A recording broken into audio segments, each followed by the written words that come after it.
Di Yogyakarta pada tahun 2015 kalau nggak salah itu ada pameran Islam di Asia Tenggara. Oke. Di situ menampilkan tentang orang berangkat haji. Adalah rombongan haji dari Kerinci. Tahun 1800 Masehi kalau nggak salah. Oke. Bayangkan. Jadi dari itu saya bukannya Kerinci itu gunung ya. Dalam arti kan saya belum pernah ke Kerinci. Iya, betul. Berarti kalau tahun 1800-an sudah terdokumentasikan dengan apik, dengan baik, berarti Islam ini udah di...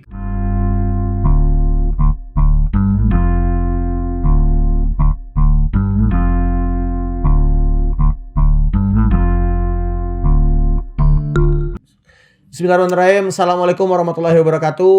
Sahabat-sahabat progresif semua, para pendengar dimanapun berada, kapanpun didengar, kapanpun ditonton, kita jumpa lagi di podcast IAIN Kerinci, Kampus Progresif, Kampus Puncak Ilmu Pengetahuan.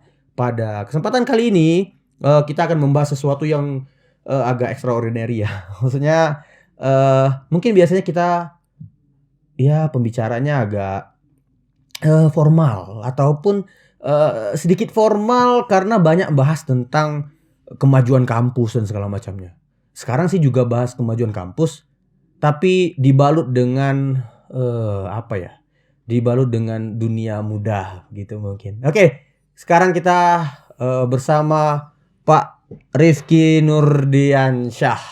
Halo Bang Agung Prasetya. Oke, bagaimana nih kalau saya manggil beliau biasanya itu Mas Yai. Mengapa dipanggil Yai? Karena beliau itu mudir ma'hadnya IAIN Kerinci. Atau apa ya? Ma'had itu kayak pesantren ya, Pak? Seperti pesantren berada dalam kampus. Oke, saya panggil Mas saja lah. Ya, oke. Iya, bisa ya? Bisa. Aman ya? Aman. Nggak kena ini kan? Nggak kena, nanti kena doain biar nggak ini. Biar enggak ya. Alhamdulillah. Saya doakan yang baik-baik kok. Masya Allah. Nah, oke. Sekarang kita bahas banyak hal tentang Mas Yai atau Kiai Rifki. Kami manggil biasanya di IAIN hampir semua dosen manggil beliau tuh Kiai. Mungkin Pak Rektor lu manggilnya Kiai. Ya itu awal mulanya waktu latsar CPNS kita. Oh iya. Saya cerita lucu. Ini penting diceritakan ini. Saya sebenarnya tidak pernah mengklaim diri saya Kiai. Iya, betul. Jadi Kiai yang saya bawa sekarang adalah kayak kiai-kiaian, tapi ya saya pikir itu termasuk tanggung jawab besar bagi saya. Oke. Nama itu justru jadi beban sih tidak, tapi jadi amanah itu. Oke. Bahwa saya harus selalu melakukan kebaikan dan seterusnya. Iya, tapi itu bukan berarti kebaikan tuh bukan berarti tidak menyenangkan ya. Iya, betul sekali. Tidak, kan banyak nih kita lihat orang yang dianggap baik itu cenderung nggak menyenangkan. Betul ya? Maksudnya cenderung tegang gitu. Oh iya. Enggak, kalau Mas Yai enggak ya? Tidak, alhamdulillah. Oke. Nih, gimana kesehariannya sekarang nih Mas Yai? Seharian saya mengajar di Fakultas Syariah IAIN Kerinci serta bertugas diamanahkan menjadi mudir ma'had Al-Jamiah IAIN Kerinci. Mudir. Nah, ini penting nih. Nanti kita bakal bahas karena memang latar belakangnya Mas Yai ini juga seorang santri. Betul sekali, alhamdulillah. Sampai sekarang, sampai mati saya santri. Masya Allah. Oh gitu ya? Tidak ada mantan santri, tidak ada. Oh gitu ya? Berarti santri itu semacam identitas hidup? Identitas hidup, jalan ninja. Oh, oke. Naruto ya? Nah, ini saya sering sekali, bahkan hampir setiap waktu ya dulu sebelum memiliki kesibukan masing-masing. Iya, betul sekali. Kami sering sekali ngobrol seperti ini. Mungkin di kedai kopi, mungkin di kampus juga, dimanapun bertemu pokoknya. Soalnya saya sama Bang Agung itu hubungannya seperti saya itu kayak baterai yang ngedrop, cas-casan gitu. Masya Allah. Jadi ketemu Bang Agung itu kayak ngecas kembali spirit saya. Ya, tapi casan itu secara keberfungsian ya hanya untuk ngecas HP. Setelah menikah ini cas-casannya kayaknya mulai rusak ya. Karena kayaknya diambil sama istrinya semua. Udah terbagi ya Mas. Udah terbagi, enggak semaksimal dulu ngecasnya. Oke, ini mungkin kita akan cas. Kita saling ngecas. Saya juga di-charger oleh Mas Yai. Mas Yai juga seperti itu. Kita juga ngecas nih para pendengar, para penonton kita juga. Nah, ini poin pertama yang paling sering saya tanyakan dengan Mas Yai ini adalah rock music. Rock music. Iya, kita ini satu aliran musik kita. Satu aliran. Nah, ini perlu kita sedikit. Enggak apa ya, saya rasa enggak apa. Ya enggak apa-apa lah. Iya, ini gini, banyak sekali kita lihat jalur dakwah itu kan bermacam ragam. Bahkan ada yang bilang kan, saya pernah dengar itu, bahkan jadi pendidik pun kita juga pendakwah. Betul sekali. Betul ya Mas Eja? Iya. Kita meniru sifat Nabi, namanya tabligh. Menyampaikan risalah-risalah Tuhan, syariat-syariat Islam. Jadi karena al-ulama warisatul anbiya, ya ulama pewaris para nabi. Nabi itu kan punya sifat wajibnya. Iya. Di antaranya fatona, sidik, tabligh, dan amanah. Dan kita selaku pengikut jejak Rasulullah ya harus tabligh. Pendidik itu pasti itu. Harus ya, menyampaikan dakwah. ilmu-ilmu Allah gitu kan. Nah sekarang kan gini. Banyak kan orang yang mendakwah itu dengan syair. Dengan syair. Ya, dengan bukan, berbagai banyak cara ya. Irama. Iya. Bahkan gini ya, kayak bahkan banyak orang-orang hebat terlebih dahulu kayak ulama-ulama itu juga bersyair. Betul ya Mas? Betul. Nah, jadi musik itu bisa kita dekatkan dengan dakwah? Ya, itu masih debatable di beberapa kalangan ulama. Debatable ya. Debatable.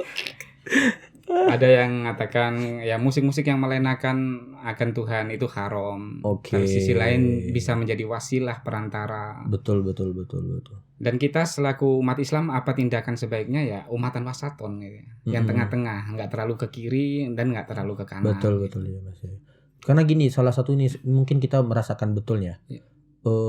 Bahkan sering sekali kita tahu bulan Ramadan itu kapan, itu gara-gara musik. Iklan Marjan ya. Misal satunya. Ya. Misal yang lain lagunya ini kan Opik. Oh iya. Ramadan tiba. Nah, itu mengingatkan kita, oh ini mau Ramadan nih. Ya. Atau lagu Tombo Atinya.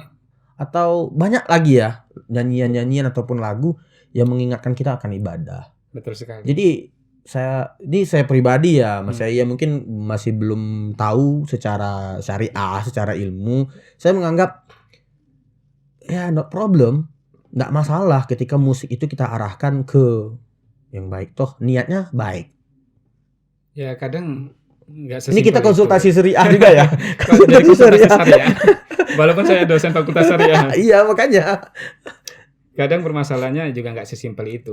Agama kita itu memiliki banyak sekali tafsir dan seterusnya. Akan terlalu berbahaya jika kita mengupload suatu pendapat tertentu. Tapi masalah musik ini sendiri ya ada yang menggunakan untuk wasilah seperti itu tadi kayak Ustadz Opik dan seterusnya, Cak Nun dan seterusnya. Itu sangat penting bagi kita. Saya sendiri tidak menggunakan musik sebagai dakwah karena saya juga ngajar seperti Bang Agung ngajar. Betul. Jalan kita berdakwah ya mengajar itu. Iya betul. Tapi musik itu ya kita nikmati gitu. Iya betul sekali. Ini kita sedikit ada juga ya, kita nambah pengetahuan juga ya. Iya betul.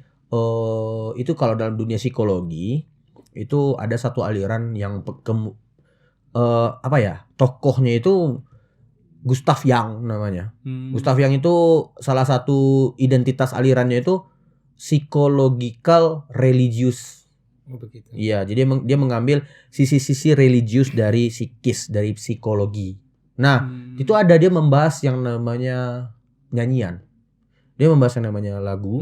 Ternyata dia menceritakan di situ ternyata lagu itu bukan hanya tentang bahasa di situ. Bukan hanya tentang syairnya, tapi juga tentang alunan musik.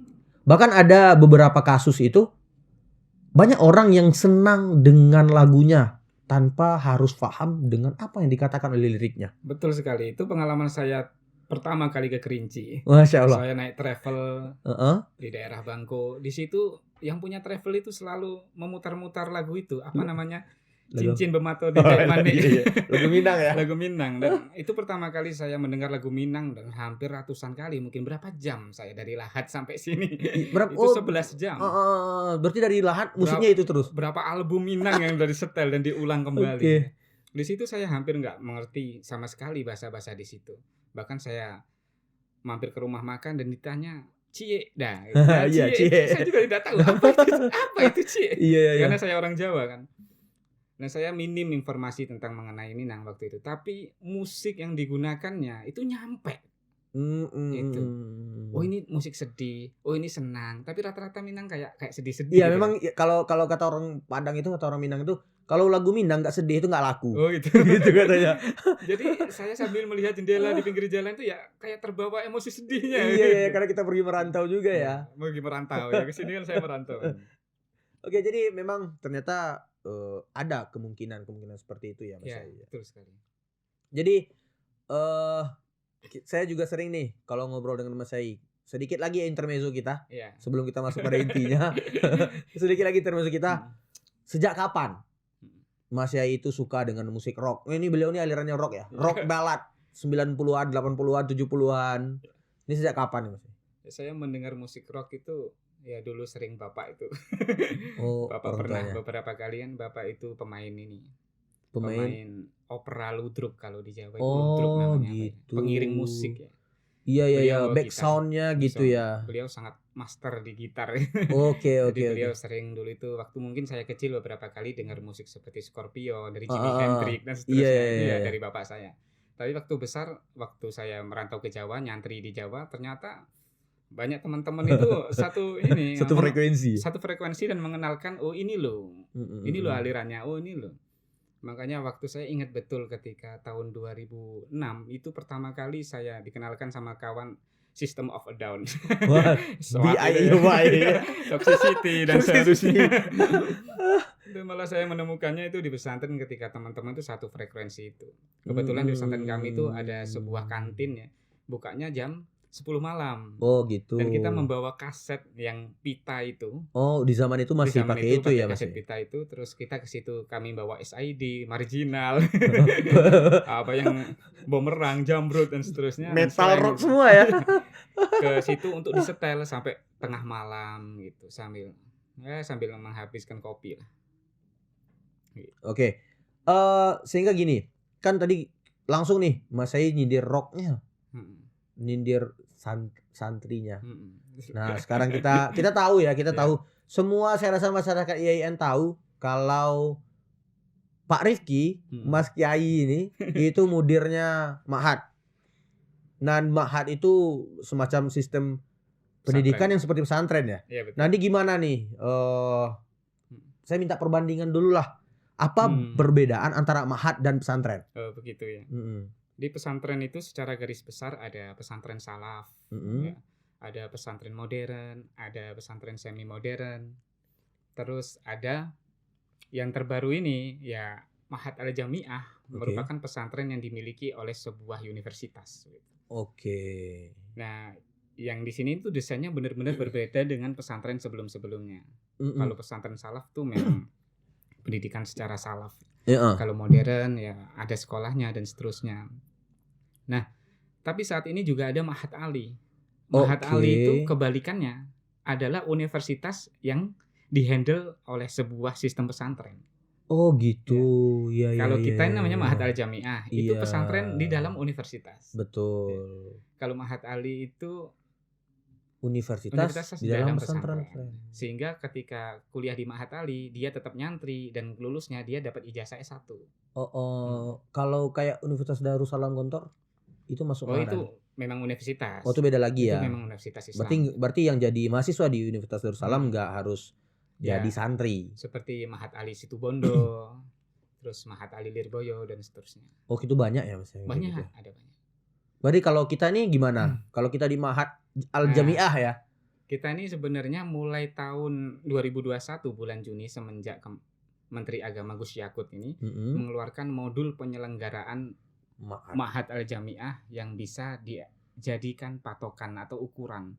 Sehingga kurikulum yang berada di Ma'had itu terukur, jelas, sistematis, dan yang paling penting dapat dipertanggungjawabkan.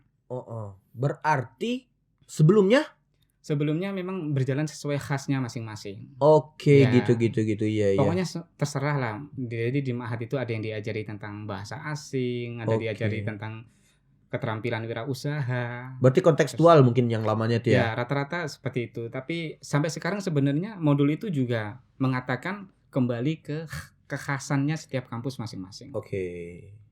Tapi perbedaannya nanti ada kurikulum yang terstandarkan dan dapat dipertanggungjawabkan.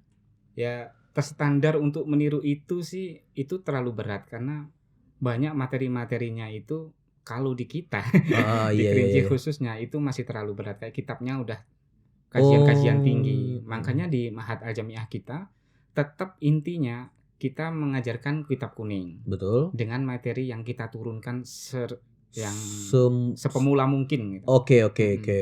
Beginner ya. The beginner, seperti akhlaknya kita ngambil dari kitab Wasoya, terus fikihnya dari Safina, hadisnya dari Arba'in, terus nahwu sorobnya dari Amsilati Tasrifiyah, dari Jurumiyah, dan seterusnya ada Aqidatul Awam, ilmu tauhid. Oke, saya jarang nih dengar yang seperti itu.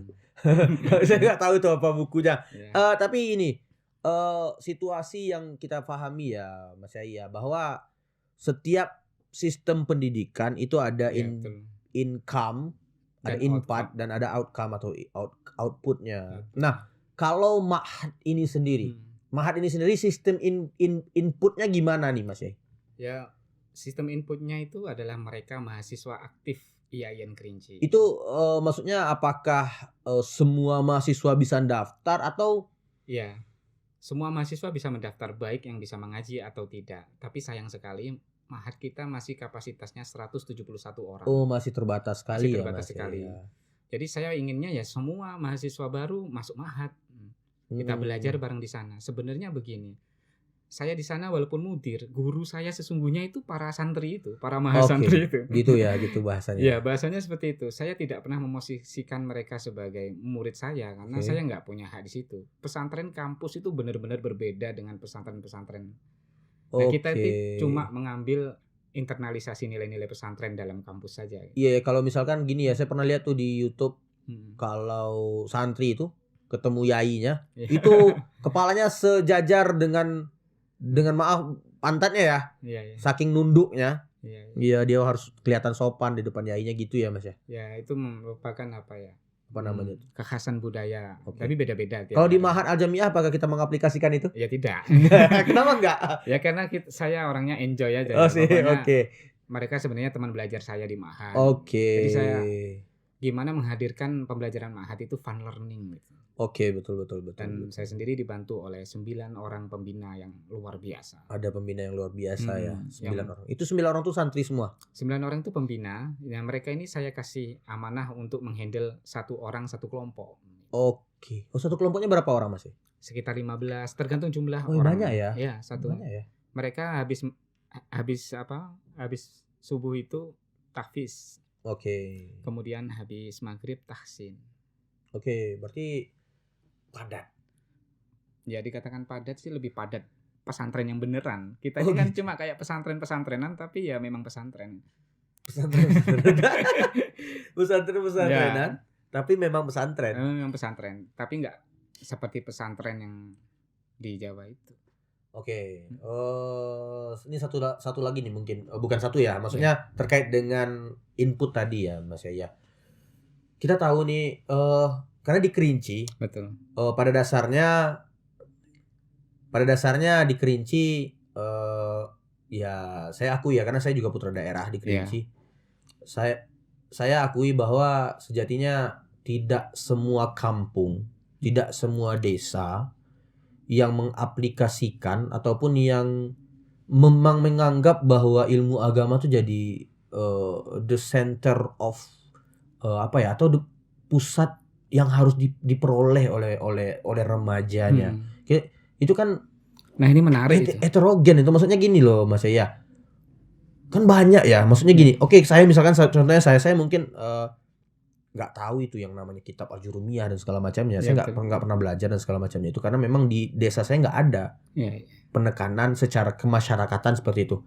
Nah, orang-orang yang kosong seperti itu ya, Mas ya, itu masuk ke santri atau masuk ke Ma'had, itu gimana kondisinya? Nggak kebingungan dia? Tapi sebelum saya jawab itu, izinkan saya. Alasan saya ke Kerinci itu justru kebalikan itu, Bang. Kebalikannya? Di Yogyakarta pada tahun 2015 kalau nggak salah itu ada pameran Islam di Asia Tenggara. Oke. Di situ menampilkan tentang orang berangkat haji.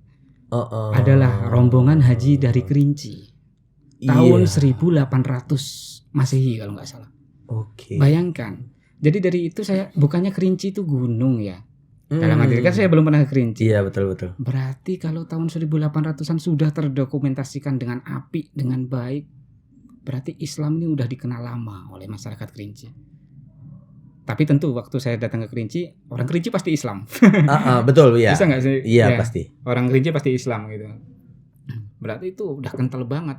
Aku pokoknya suatu saat pengen ke sana lah untuk mengenal Islamnya lebih jauh begitu. Waktu sampai di sini dan bertemu dengan orang-orang yang tua-tua di daerah tertentu di Kerinci, itu memiliki banyak kitab kuning. Dia ngaji di Johor, dia ngaji di Padang Panjang, di Tawalib ya, Tawalib, Parape dan Canduang dan seterusnya. Namun saya diajak ke rumah itu oleh cucunya. Oke. Nah, cucunya ini nggak bisa. Nah, ini ya. Terus, ini menarik nih. Aku kalau kayak gini semangat nih. Sampai 2 jam durasi kita nih kayak jadi.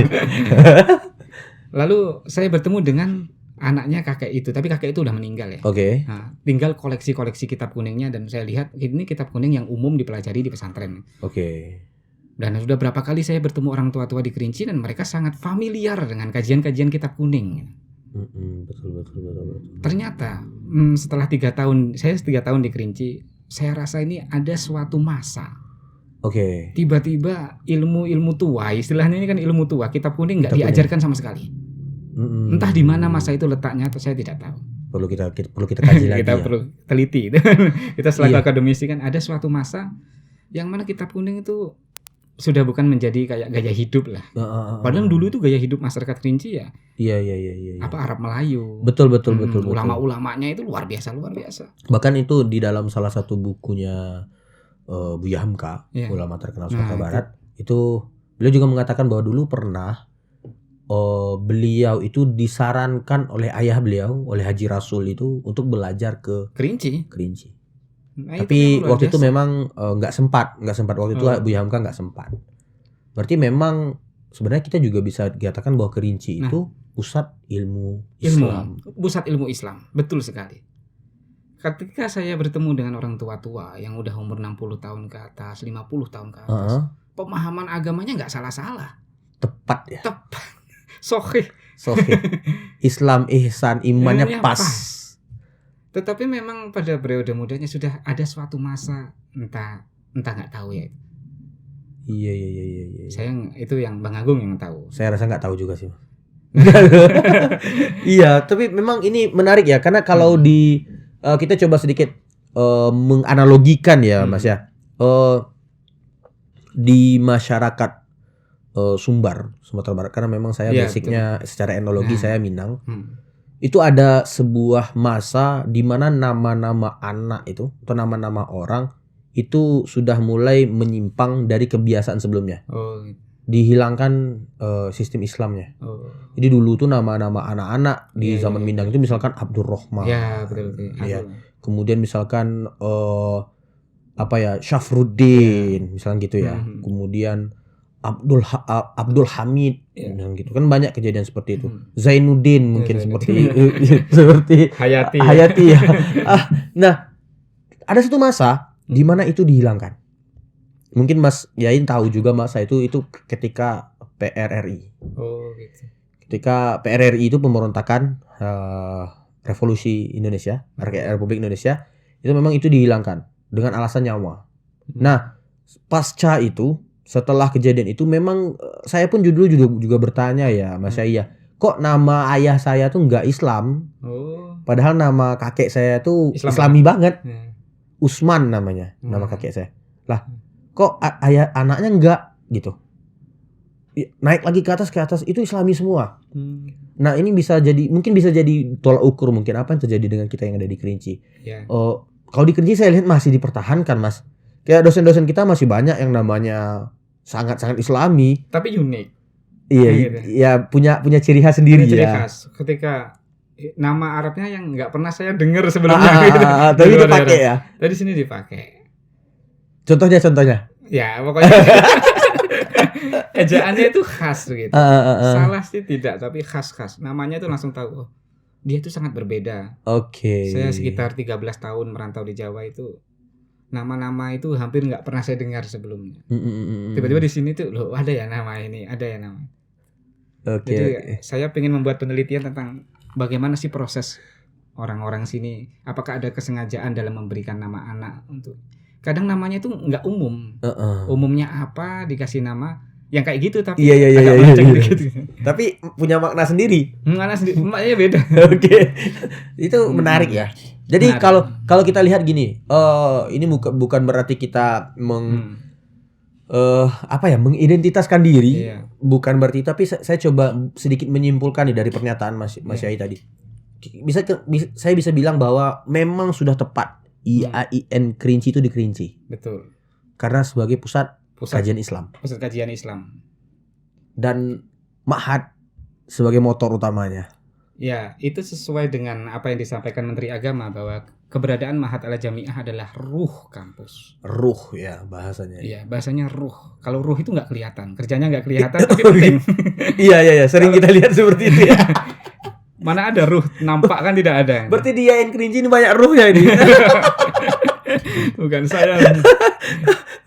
Iya kan? Iya kan, banyak ruhnya kan? Bahkan Allah sendiri berjanji, Pak, kita tidak akan mengetahui sedikit pun ilmu tentang ruh karena ruh itu benar-benar gaib. Tapi kehadirannya penting. Bayangkan ada kucing nggak punya ruh ya berarti mati kucingnya. Iya, betul. IAIN kampus Islam nggak punya ma'had itu ya, tapi dari atas ya, itu dari Kementerian Agama ya. Tapi memang betul sih, Mas. Itu ruh agama. Itu memang betul sih. Kalau kita lihat misalkan jiwa-jiwa, maksudnya gini ya, situasi.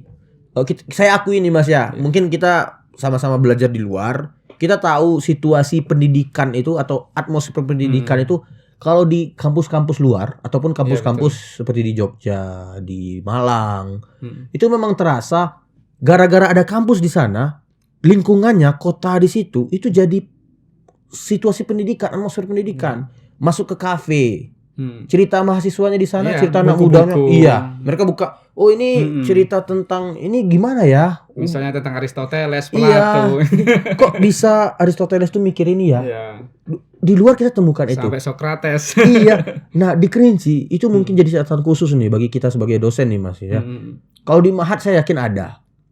Ya, di Ma'had karena kita masih baru ya, menciptakan sebuah lingkungan seperti itu prosesnya sangat panjang sekali. Panjang ya, apalagi masyarakat di Kota Sungai Penuh dan Kabupaten Kerinci. Iya, suatu saat pasti anak-anak muda ketika nongkrong tidak lagi Mobile Legends yang diobrolkan, ya. Tidak lagi. Tapi yang diobrolkan adalah Diamond dan seterusnya. Yang diobrolkan adalah ilmu pengetahuan. Iya betul. Entah pengetahuan agama atau pengetahuan teknologi dan seterusnya. Dan kalau kita bisa mewujudkan itu luar biasa saya rasa. Ya. Jadi kalau di Ma'had bisa nggak? Saya rasa Ma'had nih yang pertama nih pionirnya nih. Standar input, kembali ke pertanyaannya. Standar input mahasiswa kita. Sebenarnya mereka termasuk mengalami culture shock ketika masuk Ma'had pada bulan-bulan awal. Mereka seperti tertekan. Tapi itu jelas. Betul. Satajidu fi taatillah. Kamu akan menemukan pada taat kepada Allah itu sakilan, perasaan yang sangat berat. Itu hadis. Itu dalam kitab Wasoya, dalam kitab kuning ini. Dalam kitab Wasoya terangkan seperti itu bahwa untuk pertama kali masuk belajar ilmu agama pasti berat. Mereka pun merasakan hal yang serupa. Dan siapapun. Secara psikis, dan Bang Agung kan dosen ini ya, dosen psikologi ya. Dan akhirnya mereka yang seperti itu saya beritahu bahwa kitab kuning ini mereka kan apa itu ya? Saya nggak pernah tahu kan mereka. Iya. Saya bilang kakek kalian ini loh belajarnya. Iya betul. Saya ini bukan membawa perubahan baru, enggak. Saya ini malah menghidupkan kaji lamo. Iya. Menghidupkan ilmu tua agar hidup kembali. Bukan untuk mentang-mentang dari pesantren salaf di Jawa Timur.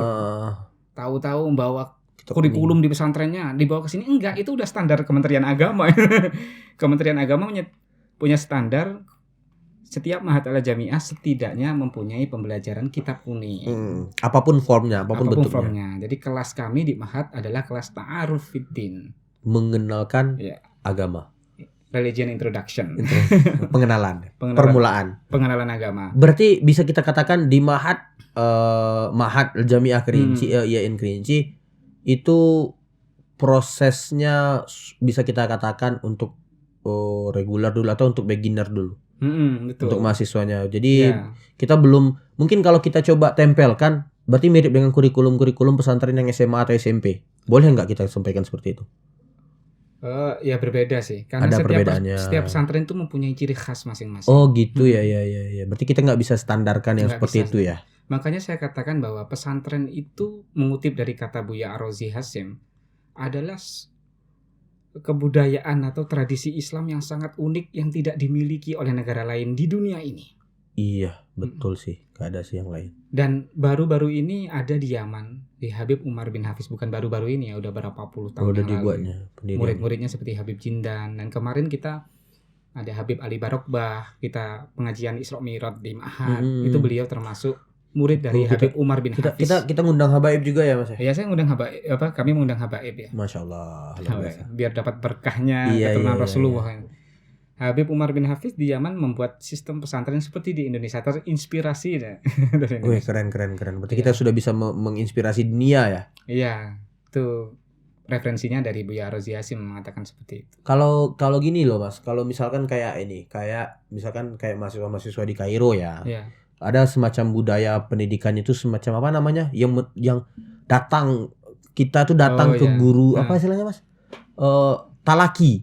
Iya ya, kita istilah talaki. Ya. Nah, kalau sistem talaki itu di pesantren ada nggak Mas? Di pesantren itu ada namanya santri, ini kan ada yang santri oyot. Santri oyot itu cuma tinggal berpuluh-puluh tahun di satu pesantren.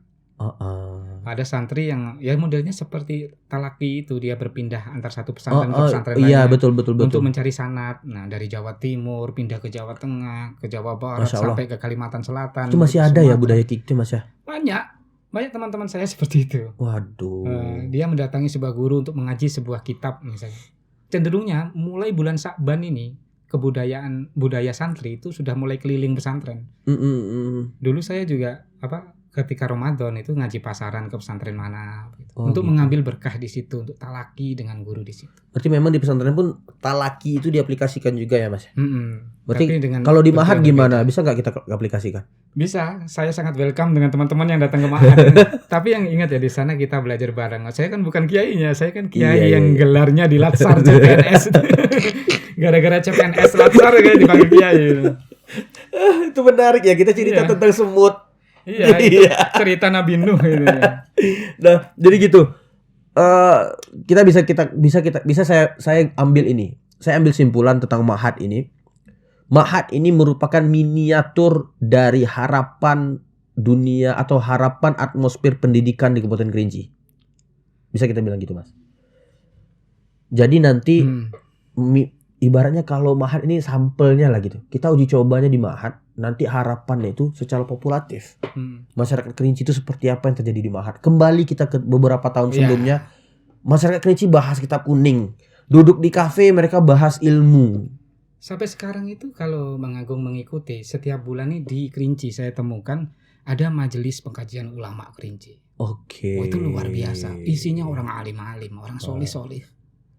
Di situ saya sadar ternyata itu. Ini kan masih ada kan ternyata gitu. Dan mereka udah uzur semua, udah tua semua. Ya, itu problemnya itu. Iya, itu problemnya. Beliau memang sudah sepuh ya. Tapi ternyata belum hilang ilmunya. Ilmu itu belum luar biasa. Belum hilang. Makanya di Ma'had ini ya saya akan menyesuaikan kan ini kan dengan tradisi-tradisi yang sebenarnya dimiliki oleh masyarakat Kerinci sejak dulu.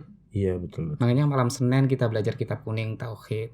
Banyak kelas ya, kita punya 6 kelas kan. Malam Senin, malam Selasa, malam Rabu full kitab kuning. Terus malam Kamis baru kita bahasa Inggris biar keren dikit. Biar asik ya, biar fun. Karena kebutuhan mahasiswa lulus harus bisa bahasa Inggris. Iya. Bahasa Inggris itu harusnya menjadi kewajiban, kompetensi yang dimiliki. Sekarang iya betul sekali. Kalau kita bisa bahasa Inggris itu enak banget. Baru malam Jumat kita praktik ibadah, kita ulangi dari pertama kali dia wudu. Bagaimana dia sholat sampai nanti penyelenggaraan jenazah dan seterusnya. Malam Sabtu muhadharah. Muhadharah itu kumpulan kreativitas dan seni.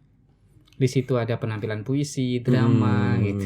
Kayak teater. Mau jadi khatib juga, mau jadi khutbah gitu ya. Penceramah dan seterusnya. Qasidah.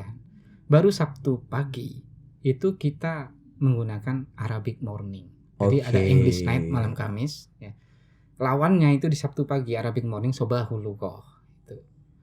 percakapan berbahasa Arab. Jadi apapun misi bentuknya. kita ya di Ma'had itu ada dirosah Islamiyah, ditandai dengan kurikulum kitab kuning, Iya. dirosah Ligawiyah, bahasa Inggris, Bahasa ya Arab, logo ya.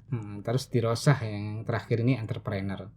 Oke. Entrepreneur nanti ya kita akan mendatangkan beberapa pelatih wirausaha. Oh, jadi kompetensi itu juga diasah. Ya itu menjadi kewajiban kita untuk menargetkan standar output para mas santri nanti. Oke, iya. Ketika masuk ke Ma'had, setidaknya mereka memiliki pemahaman keagamaan Islam dari kitab-kitab mu'tabaroh, kitab-kitab yang dapat dipertanggungjawabkan. Oke. Sehingga pemahaman mereka dapat dipertanggungjawabkan. Berarti asik ya. Saya boleh gabung nggak, Mat? Oh boleh. Alhamdulillah. Ini keren nih Tapi kayaknya. gabung di sana sebagai pemateri. Nggak boleh nyantri di situ. Nggak boleh. Ini banyak kayaknya nih. Ini bapak-bapak yang di luar bisa kita ajak nih kayaknya. Kita derajatnya itu saya lebih rendah pokoknya dari Masya Allah. Aduh, jadi memang kita tadi bahas input, sekarang kita bahas proses. Tadi mungkin banyak juga yang disampaikan oleh Mas Yai proses.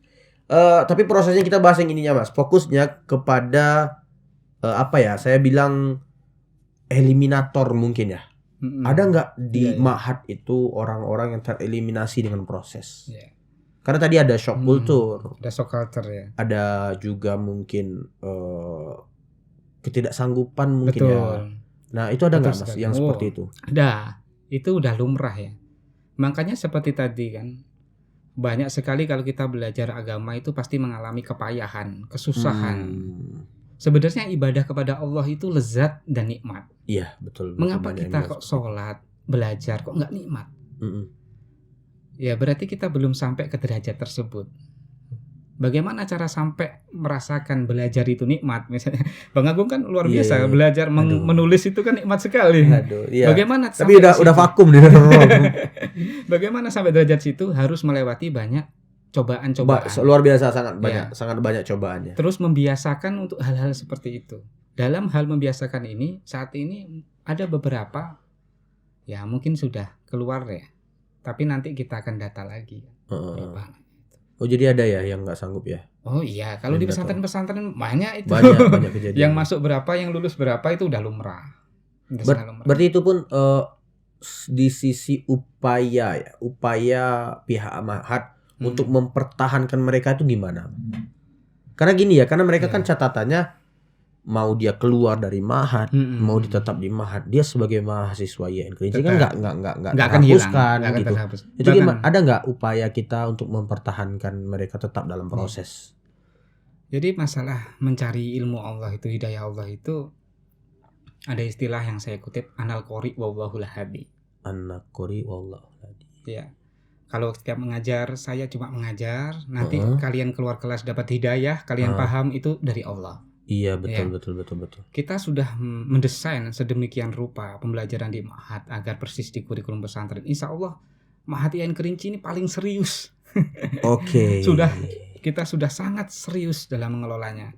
Ternyata ketika di pertengahan mengelola sedemikian serius itu ada banyak yang keluar, yaitu wallahul hadi itu. Oke, ya berarti memang kita di situ pendasarannya, Mbak. Ketika muncul ada yang keluar, ya itu memang proses. Ya, itu memang nature of man-nya. Nah, nature of man. Memang hakikat manusia itu pasti akan mengalami seperti itu. Pasti mengalami kebosanan dan seterusnya gitu. Ya tapi memang kayaknya penting nih, Mas ya. Kita nantilah kita diskusi kegiatan-kegiatan nih, Mas. Kita bisa berjam-jam. Saya tahan ngobrol sama Bang Agung sampai 10 jam, 24 jam Mas lah.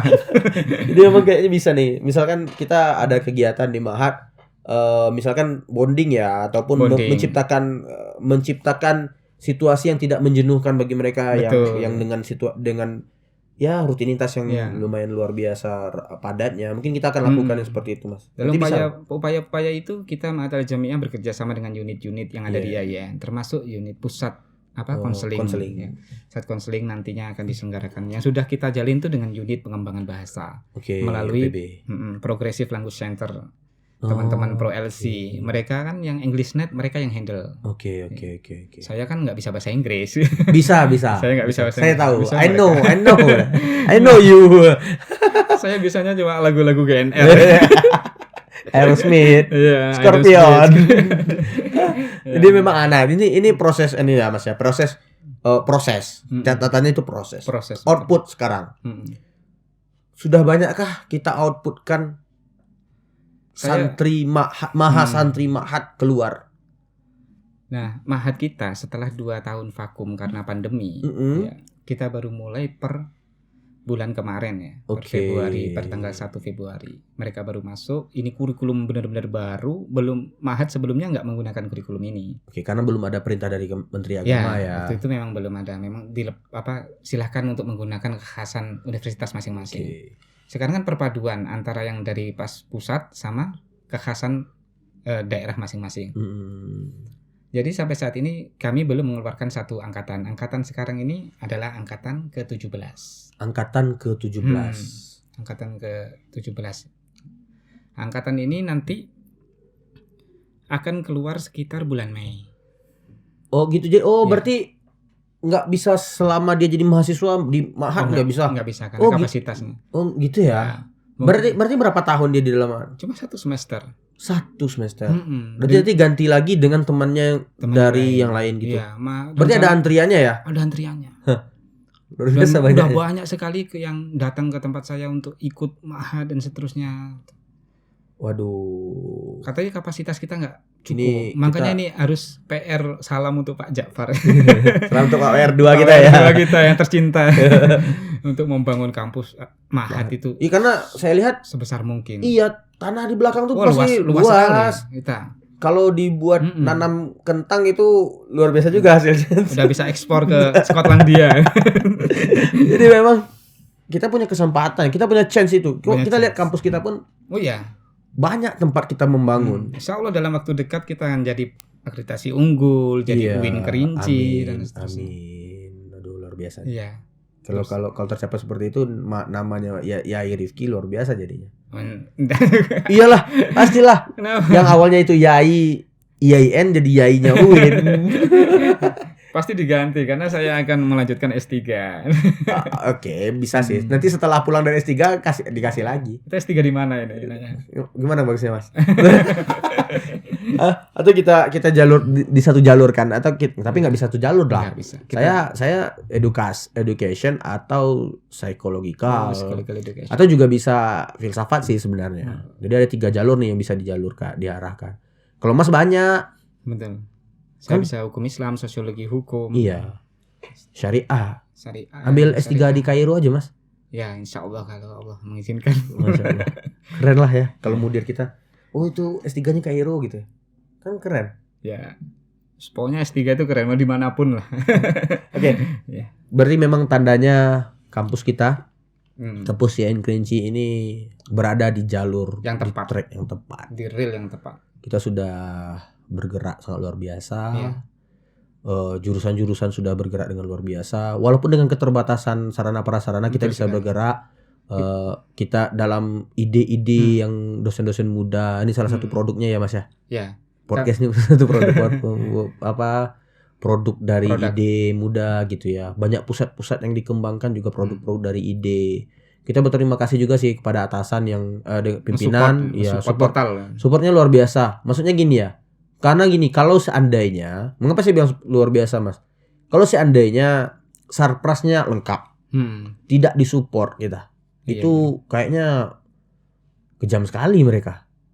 Kalau seandainya sekarang kondisinya sarpras kita terbatas, tapi supportnya luar biasa. Jadi kita melihat bagaimana perkembangan kampus yang sangat luar biasa. Saya sering juga disampaikan kepada mahasiswa-mahasiswa, Mas, yang kuliah dengan saya. Kalian sekarang berada di posisi yang berbeda, situasi yang berbeda, atmosfer yang berbeda. Jadi tolong kalian serius. Saya nggak minta saudara untuk serius kuliah, tapi jadikan diri saudara itu memang mahasiswa yang serius. Karena itu berbeda loh. Serius kuliah dengan mahasiswa yang serius berbeda. Mahasiswa yang serius itu cakupannya sangat luas. Ya. Itu saya tunggu nih, Mas, undangan Ma'had. Nanti kita buat acara khusus. Masya Allah. Bonding dengan para mahasantri. Kita bisa bonding dengan banyak cara sih sebenarnya. Oke, mungkin kita sudah cukupkan ya. Tadi kita sudah berbicara tentang siapa Mas Yai Rifki Nurdiansah ini. Sampai ke masa kecilnya dia sudah cerita.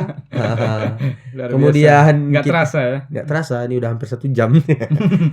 Kemudian kita juga cerita tentang bagaimana Ma'had dengan perspektif yang global. perspektif yang nasional to global ya. Kita nasional to berani global. beradu kok. Iya. Tentang kurikulum, tentang apa, kita undang ma'had-ma'had yang lainnya untuk studi banding ke tempat kita. Dan saya juga studi banding ke tempat lain. Kemarin saya studi banding ke IAIN Bukit Tinggi, IAIN Batu Sanggar untuk mengambil hikmah tuah dari orang yang punya tuah. Gitu. Iya. Dan bagaimana hasilnya? Luar biasa ya Mas? Alhamdulillah kita aplikasikan ke ma'had kita. Gitu. Ya, jadi memang ma'had ini garda terdepan dalam kemajuan kampus. Bisa dibilang seperti itu. Yang tadi ya, yang ruh ya. Ruhnya. Ketika ruhnya dicabut, jasad jadi jenazah. Gitu. IAIN Kerinci Islamnya hilang lah. Berarti kalau nggak punya ma'had. Jadi gitu. jadi institut agama negeri. Iya. Studi agama-agama. Aduh, dia udah luar biasa lagi ini jadinya nih. Oke, terima kasih Mas Yai Rifki. Kita sudah sampai di penghujung kegiatan kita. Rekaman kali ini luar biasa. Saya rasa banyak ilmu yang kita dapatkan. Tidak hanya tentang perkembangan kampus, tadi juga banyak hadis-hadis yang beliau keluarkan. Enggak. Iya, kemudian juga ada kata-kata apa ya? Kata-kata bijak ya mungkin ya, wise word gitu ya. Wisdom word of wisdom yang dari Mas Rifki, semoga kita dapat mengaplikasikannya. Saya rasa cukup pembahasan kita pada hari ini Mas Rifki. Kita tunggu ke depannya nih. Gimana ada closing statement? Untuk mengetahui kegiatan-kegiatan kami di ma'had, seserius apa kami dalam mengelola ma'had itu bisa melihat di akun Instagram kami. Pesantren Kampus. Saya yang follow. IAIN Kerinci. Pesantren Kampus ya. Saya yang follow. Iya betul. Saya yang follow. Saya sering follow. Saya sering lihat itu. Iya. Kemarin ada mahasiswa yang keluar dari asrama subuh-subuh difotoin ya, dimasukkan ke Instagram ya. Ya, itu mereka habis itu ngaji kan baca subuh gitu. Jadi semua kegiatan-kegiatan udah terdokumentasikan di YouTube Pesantren Kampus IAIN Kerinci, Instagram Pesantren Kampus IAIN Kerinci, serta Ma'had Al-Jami'ah Facebooknya. Baik. Jangan lupa di follow. Jangan lupa ditonton. Ditonton, di like, di komen, di subscribe. Iya, di share. Di share. Ya. Terima kasih Mas Yai Rifki. Kita tutup sampai di sini dulu. Semoga kegiatan di ma'had lancar sebagai mudir. Kemudian kegiatan sebagai dosen juga lancar. Yang paling penting kita itu cuma mengharap ridho Allah Subhanahu wa ta'ala. Itu intinya ya Mas ya. Tridharma perguruan tingginya jalan. Sebagai seorang ayah dan suami tetap menjadi sosok yang luar biasa. Sebagai teman, kolega pun juga nggak harus ditinggalkan, harus tetap menjadi jalan yang baik. Saya tutup. Wabillahi taufiq hidayah. Assalamualaikum warahmatullahi wabarakatuh.